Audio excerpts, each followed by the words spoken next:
You're listening to the Digitally Irresistible podcast, where we cover the optimization of digital technologies and irresistible people.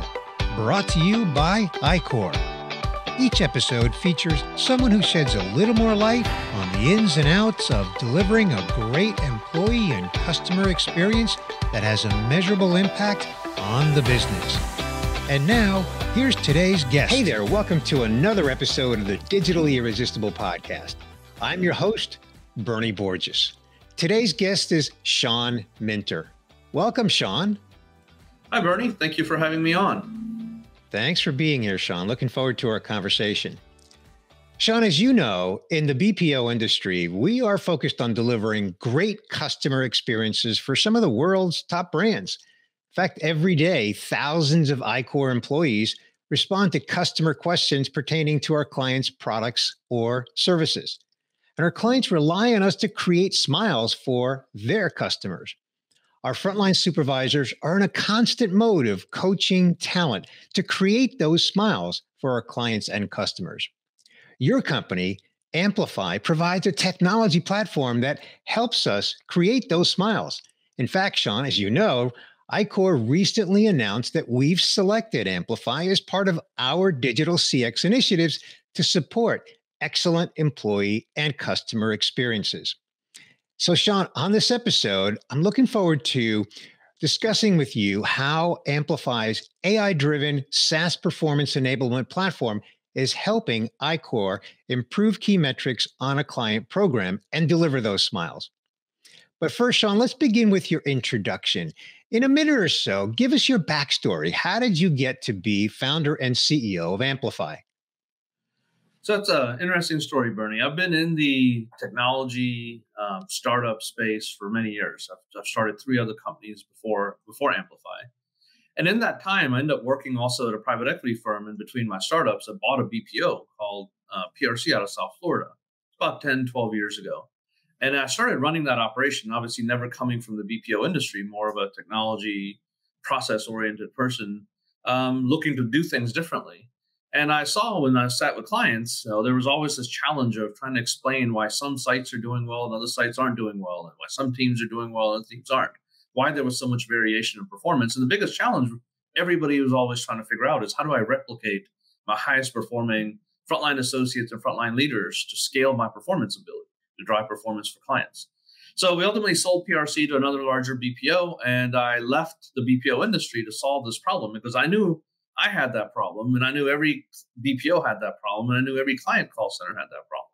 And it's a problem that's been waiting to be solved. And you did it at AmplifAI. I love the fact that you actually came to founding a company that actually solves a real problem within the industry that you experienced yourself. So that's great. Thank you for the backstory, Sean. Now, we've agreed for this podcast episode that we would frame up AI-powered performance enablement in the context of 5 things that BPOs need to do to be successful, really, on any client program. So let's go through those 5 things one at a time. So here's the first one. We need to deliver on a client's KPIs, whether that's first call resolution, average handle time, NPS scores. We need to deliver on client KPIs, and we need to do so efficiently. How does AmplifAI help us do that? Well, Bernie, we've had almost a 3-year-long relationship with iQor now, and we're continuing to expand that relationship through the positive returns that we've seen. And the biggest challenge, and I think, like you said, for BPOs, is we have to deliver on client KPIs while also being efficient and effective in managing our teams. So you got to kind of balance a combination of those. And the challenge in delivering client KPIs from a frontline associate who's doing all the work and frontline leader is kind of engaging that team, understanding the data, understanding the metrics, and really for having that frontline leader and supervisor having the time and ability to coach their frontline associates with the right information at the right time, with the right content, with the specific thing that needs to be coached. So AmplifAI does all of that activity, right? It takes away the need for frontline leaders to have to go spend time analyzing data, which they're not good at and they don't like to do. From multiple systems and reports and client systems and internal systems, AmplifAI saves 30% of a frontline supervisor's day. And in doing that, it now enables them with actions they need to be taking with their teams to improve them, enabling performance, following up with people, recognizing agents, understanding what to coach, driving a coach-to-coach process. Ultimately, frontline agents will, I believe every agent that comes to work to do a good job. And it is our job as an organization and as leaders within the organization to enable them to improve. And the only way to enable them to improve is to teach them how to do their jobs better, because nobody's going to be perfect day one. And giving supervisors and frontline leaders the tools to improve agents is really the key to driving performance. Yeah, I think it's well said. And I think it comes down to improving metrics is not about improving metric. It's about impacting the people who are driving those metrics. And I think you just explained how you address that. So thank you. iQor's unified desktop technology can neatly bundle multiple applications, tools, and screens into one simple user interface. Launch relevant applications based on agent profiles. Automatically display corresponding scripts and customer interaction history, making it easy to deliver an exceptional customer experience at any scale. Smile with iQor. Learn more at iQor.com. All right, Sean, number 2 on our list is we need to instill confidence in our client that agents will perform, that they'll deliver a great customer experience, also while they're benefiting from a great employee experience. How does Amplify help us do that? That's another really good question, Bernie. And if you put yourself in the shoes of a client, the clients are putting their most important asset, their customers, and giving them to you, your ability to engage and talk to them, right? And that's a big risk that they take. So they have to take that risk when selecting either a new BPO or working with their existing BPO to continue to grow and expand. They have to have the confidence that you can actually deliver, because they're putting a lot of their business at risk. If you look at it from their shoes. So delivering, good customer experience to a client, across, and scale is also important. When you think about multiple sites, multiple geographies, multiple type activities that need to get done, how do you really go about thinking about scaling that operational process? And trying to do that operational process manually across thousands of frontline leaders and frontline associates, and expecting them to consistently do it the way that needs to get done to deliver the experience that clients want, is difficult. And that's where sort of Amplify really comes in and drives the processes.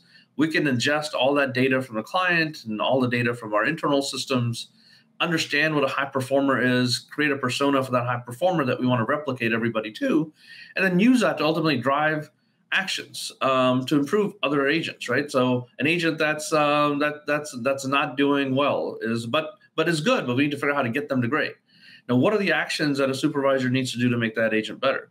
An agent that's a new hire that's coming in that is just learning the job. What are the actions we need to do to make that agent better? Because the core of our value proposition to customers, to our clients, is we are very good at making agents better. We are very good at giving them an employee experience such that they will deliver a good customer experience for your customer. And demonstratively driving that process on a consistent basis across all your sites and organizations, right? That's the doing things at scale, and that's really doing things differently. And that's the kinds of things that will differentiate, organizations that can be successful at it versus organizations that just throw people at the problem. Because throwing people at that kind of problem is what drives inconsistency in performance. Yeah, I think one of the key points that you made is really creating a great experience for the employee, right? So when the employee has a good experience, then they're inspired to actually deliver a great experience for the customer as well. So great. Thank you. Sean, the third thing that's really important for us to be successful with our clients is we need to manage agents' performance at scale. And we need to do that both in the office as well as work at home. And you touched on that scale a little bit in the previous response, but maybe you can elaborate on that here in the context of both in office and work at home management. Yeah, so the variable of engaging frontline associates, coaching them, developing them, recognizing them. And recognition is also one of those important things that in many cases gets lost, especially in the remote work environment. As you think about scaling activity, right? You want to develop agents, but you also want to make sure you recognize high performers, recognize improvement. And those are kind of the little things that get lost when a frontline leader is spending all their time looking at reports, trying to figure out what to do. How do they remember who to recognize, especially if everybody's at home? They're not right there in front of them. How do you make that socially visible? How do you drive that team engagement and cohesiveness when everybody's sitting at home? And the agent job is a very hard job. Like 90% of their day, they're sitting on conversations with clients, handling problems, handling solutions. So what you want them to be able to do in the little bit of time that they have available from a shrinkage perspective to not be in a productive state is to be able to kind of get coached, be recognized, participate in recognition and gamification and other things in their job, just to make life more fun and drive that team cohesiveness and just see how everybody else is doing. The other big variable in driving that performance at scale really is having really effective frontline leaders. And AmplifAI has a proprietary model that measures and creates what's called a coaching effectiveness index. This coaching effectiveness index really tells us, because coaching is a skill just like anything else. And we believe that everybody we promote to be a team leader has the ability to coach. And then we can teach them a coaching process. But the challenge becomes in trying to do this at scale is, how do we know what every leader is actually good at coaching and not good at coaching? And there's no good way of determining that information today. It's very subjective. But that is a key number. That is a key item that really delivers. A good coach will make a team better. Not a coach that's not very good will not make a team better. And I think that's very logical and understandable. So how do we measure and drive that as a process?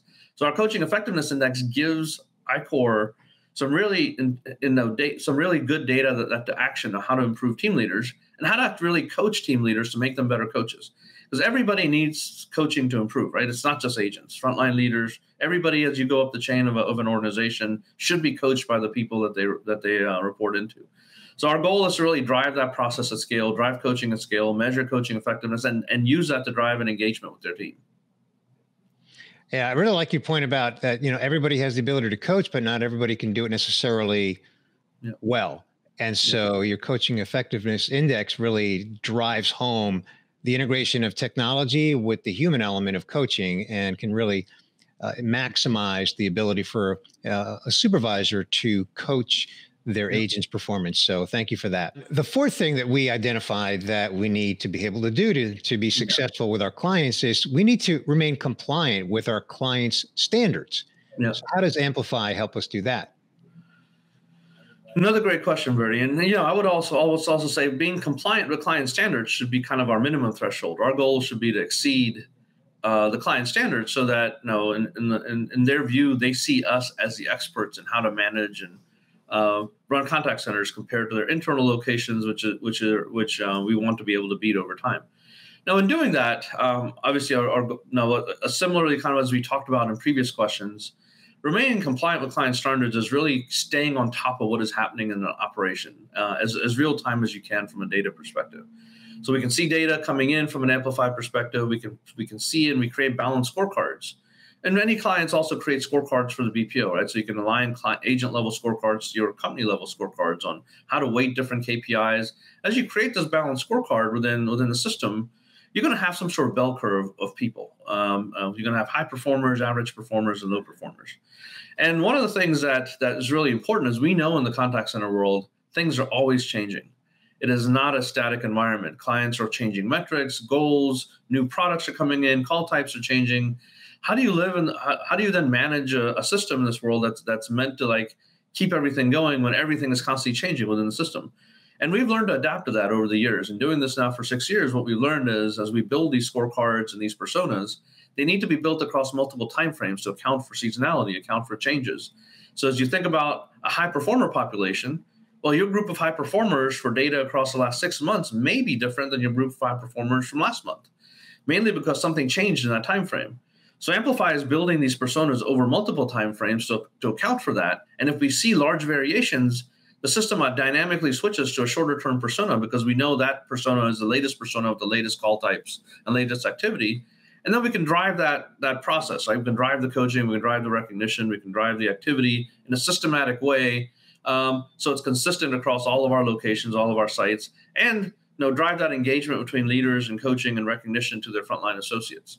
But doing that at scale with personas and data and the ability to adapt to changes is very important. We're in the home stretch here. The fifth point that we've identified as what's important for us to be successful with clients is we need to balance quick onboarding and training with retention. How does Amplify help us do that? Yeah, the whole employee kind of or employee life cycle is kind of what we're thinking about, right? From hiring the right profile, training them, onboarding them appropriately, and retaining them and improving performance over time.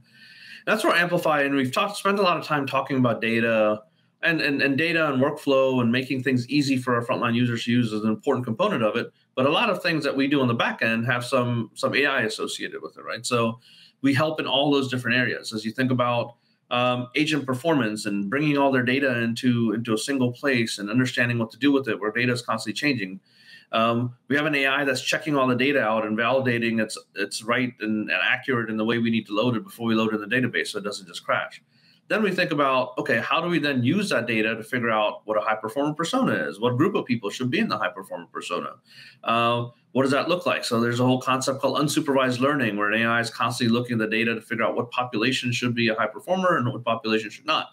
There's not just some random person at Amplify that says, oh, I'm going to just say this group of people is a high performers. Because again, with the world that data is constantly changing, you can't keep up with doing things manually. AI is really driving that process.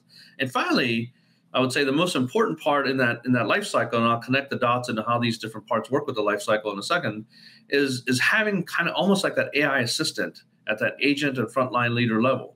So our frontline leader assistant is really the AI that's helping our supervisors and giving them recommendations on who they should coach, what they should coach them on, who they should recognize, what kinds of topics or challenges or behaviors are people exhibiting that we need to improve.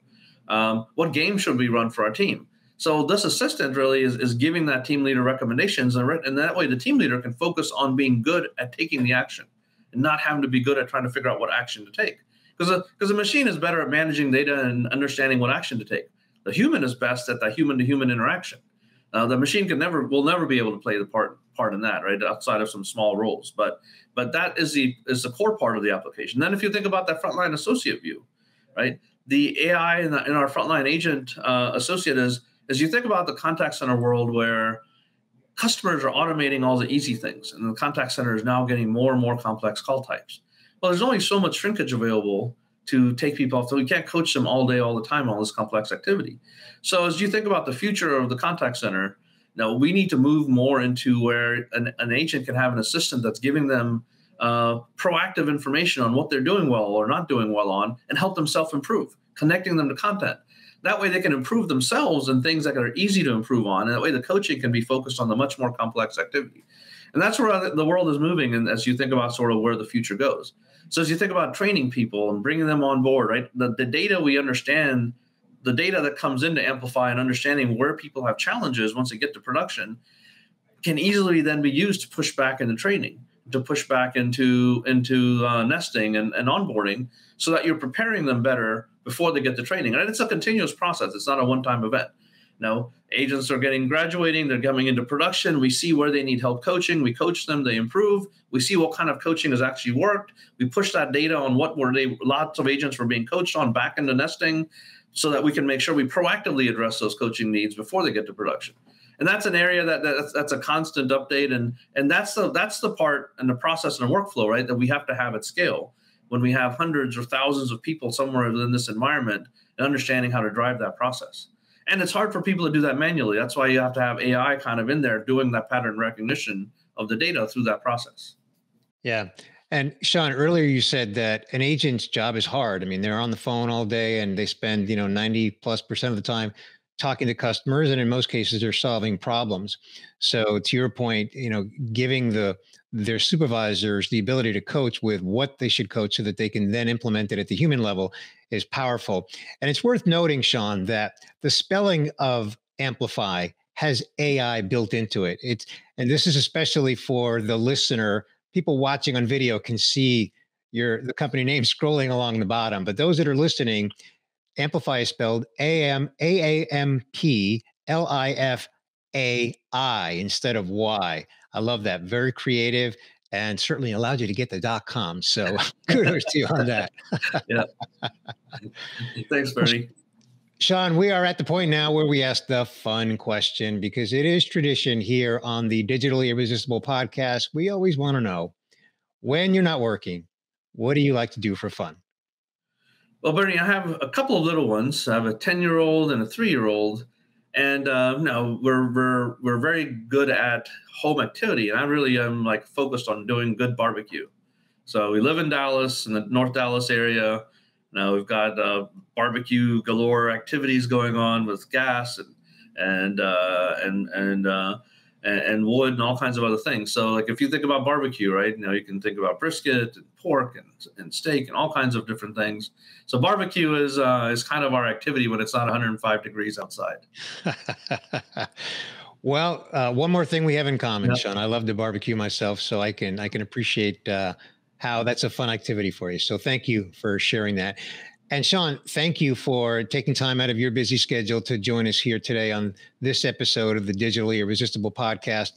And I just want to reiterate that iQor has recently announced that we've partnered with Amplify, and your platform is absolutely helping us greatly to really maximize and optimize the performance of our agents who are on the front lines each and every day, answering those calls and engaging with our clients' customers. And again, we just want to thank you for the partnership and thank you for being here today.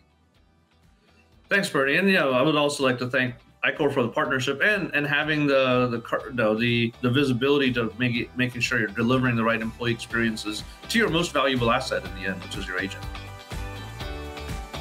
Thanks for listening to this episode of the Digitally Irresistible podcast, where we cover the optimization of digital technologies and irresistible people, delivering a great employee and customer experience that has a measurable impact on the business. Brought to you by iQor. Be sure to subscribe on your favorite podcast player so you don't miss future episodes.